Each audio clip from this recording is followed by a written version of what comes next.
আসসালামু আলাইকুম। আমি মোহাম্মদ রাফিউল ইসলাম। আজকে আমরা শিখব আমাদের মোবাইলের ডিসপ্লেটি কিভাবে আমাদের কম্পিউটারে দেখতে পারি। এই যে দেখতে পারতেছেন আপনারা, আমার মোবাইলের স্ক্রিনটা আমরা এখান থেকে দেখতে পারতেছি। আবার আমরা ইচ্ছা করলে এইখান থেকেও আমরা কন্ট্রোল করতে পারবো। দেখতে পারতেছেন, আমরা যা যা করবো সব কিছু কিন্তু ওইখানে দেখা যাবে। আমরা যে কোনো জায়গায় যাইতে পারি, সব কিছুই আমরা মোবাইলের ডিসপ্লেটা আমরা আমাদের ল্যাপটপের ডিসপ্লেতে বা কম্পিউটারের ডিসপ্লেতে আমরা দেখতে পারি। আমরা একটা ছবিতে ক্লিক করলাম, কোনো রকম হ্যাং দেখাবে না। মোবাইল যেভাবে কাজ করবে আবার আপনার কম্পিউটারের ডিসপ্লেটাও সেভাবে কাজ করবে, কোনো রকম সমস্যা দেখাবে না। আমরা একটা ভিডিও চালু করে দেখি। আপনারা ইচ্ছা করলে এই ভিডিওর কোয়ালিটি অর্থাৎ বড় করতে পারেন। আমি একটা ভিডিও চালু করলাম,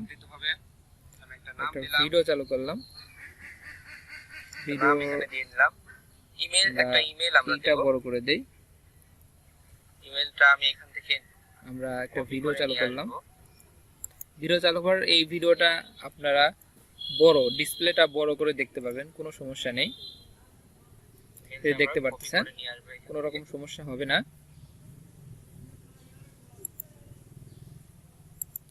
আমরা এখান থেকে এখন বের হয়ে যাব। আমরা এখান থেকে বের হয়ে গেলাম। জাস্ট এই কাজটি আমরা কিভাবে করব সেটা আমরা এখন শিখব। আমাদের কোনো রকম অ্যাপস ট্যাপস কিছুই ইনস্টল করতে হবে না, খুবই সহজ একটি কাজ। প্রথমেই আমরা গুগলে চলে যাব, গুগল ক্রোম। এইখানে যেয়ে আমরা এখানে সার্চ দেব, এটা লিখে আমরা সার্চ দেব। আপনারা যদি সার্চ দিতে আপনাদের সমস্যা হয়, আমি ডেসক্রিপশন বক্সে এই লিঙ্কটা আপনাদের দিয়ে দেব। আপনারা জাস্ট এই লিঙ্কের উপর ক্লিক করে বিষয়টি ডাউনলোড করতে পারেন। জাস্ট একটা ফাইল ডাউনলোড করতে হবে, কোনো অ্যাপস ট্যাপস না। আমরা এটার উপর ক্লিক করলাম। ক্লিক করার সাথে সাথে আমরা এই নিচে চলে যাব। নিচে চলে যাওয়ার পর আমরা দেখব যে এই যে ডাউনলোড, উইন্ডোজ ডাউনলোড। তো উইন্ডোজ ডাউনলোড এটার উপর ক্লিক করব। ক্লিক করার পর আমরা দেখব যে 25 MBর একটা ফাইল এইভাবে আছে। আমরা স্টার্ট ডাউনলোড দিয়ে দেব। এই যে ডাউনলোড হচ্ছে, আমার অলরেডি ডাউনলোড করা আছে, তাই আমি আর ডাউনলোড করলাম না। তারপর আপনাদের দেখানোর জন্য আমি ডাউনলোড করি, যাতে আপনাদের বুঝতে সুবিধা হয়। খুবই সুন্দর একটি আইডিয়া, কোনো রকম অ্যাপস ইনস্টল করতে হয় না। আপনারা জানেন যে এর আগেও আমরা দেখেছি যে মোবাইলের স্ক্রিন যদি আমরা কম্পিউটার দেখতে চাই, তাহলে মোবাইলেও একটা অ্যাপস ইনস্টল দিতে হয়, কম্পিউটারেও একটি অ্যাপস ইনস্টল দিতে হয়। অনেক ঝামেলায় পড়তে হয়, আসলে বিভিন্ন হ্যাং করে, কাজ করে না ভালোভাবে।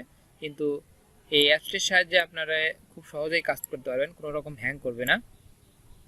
আমাদের ফাইলটি ডাউনলোড হয়ে গেল। আমরা এখন ডাউনলোড ফাইলে চলে যাব। আমাদের ডাউনলোড হয়ে গেছে কোথায়? আমরা ডাউনলোডে চলে যাব। ডাউনলোডে চলে আসলাম। আসার পর দেখতে পাচ্ছেন এই যে ডাউনলোড হয়ে গেছে। দেখতে পাচ্ছেন ডাউনলোড হয়ে গেছে। আপনারা এখন এখানে ক্লিক করবেন, রাইট বাটনে ক্লিক করার পর এক্সাক্ট ফাইল এটার উপর ক্লিক করবেন। ক্লিক করার পর ওকে করে দেবেন।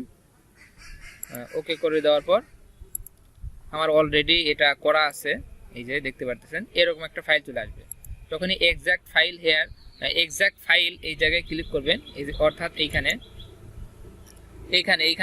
যখন ক্লিক করবেন এক্সাক্ট ফাইলস, এটার পর ক্লিক করার সাথে সাথে এরকম একটা ফোল্ডার চলে আসবে, SCRPY Win64 এরকম একটা ফাইল চলে আসবে। তো আসার পরে এই ফাইলটার ভিতরে কি কি আছে, এই যে সিম্পল কিছু বিষয় আছে। জাস্ট শুধুমাত্র এইটা এই উপরের এই ফোল্ডারটা আমরা কপি করব। কপি করার পর আমাদের এখন যেতে হবে লোকাল ডিস্কে চলে যাব। লোকাল ডিস্কে যাওয়ার পর আমরা জাস্ট এইখানে এটা পেস্ট করে দেব। আমার অলরেডি পেস্ট করা আছে, সেজন্য আমি রিপ্লেস দিয়ে দেব। আমার অলরেডি পেস্ট করা আছে, এই যে দেখতে পাচ্ছেন SCR কপি, এটা অলরেডি পেস্ট করা আছে। তো এটার কাজ কিন্তু আমাদের একদম কমপ্লিট হয়ে গেল। এখন আমরা কিভাবে কানেক্ট করব, আসলে আমরা মোবাইল অপশনে চলে যাব। মোবাইল অপশনে যাওয়ার পর আমরা সেটিংয়ে চলে যাব। সেটিংয়ে যাওয়ার পর আমরা অ্যাবাউট ফোন এটার উপর ক্লিক করব। ক্লিক করব এমআই ভার্সন। এই জায়গায় আমরা 7 বার ক্লিক করব, 7-8 বার ক্লিক করব। এই জায়গায় একদম এইভাবে ক্লিক করব, আমরা 7-8 বার ক্লিক করব এমআই ভার্সন। আমার অলরেডি ক্লিক করা আছে আগেই, সেজন্য দেখাচ্ছে না। আপনারা ক্লিক করবেন, ক্লিক করার পর এইখানে অ্যাডিশনাল সেটিংয়ে যাবেন।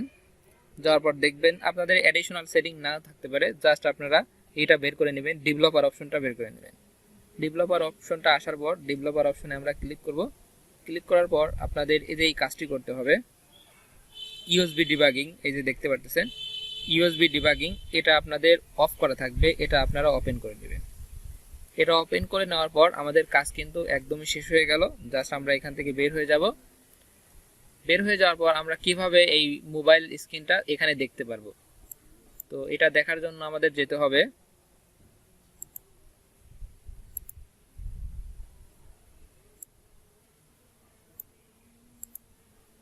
এটা দেখার জন্য আমাদের এই যে এই কাজটি করতে হবে, আমি দেখাচ্ছি।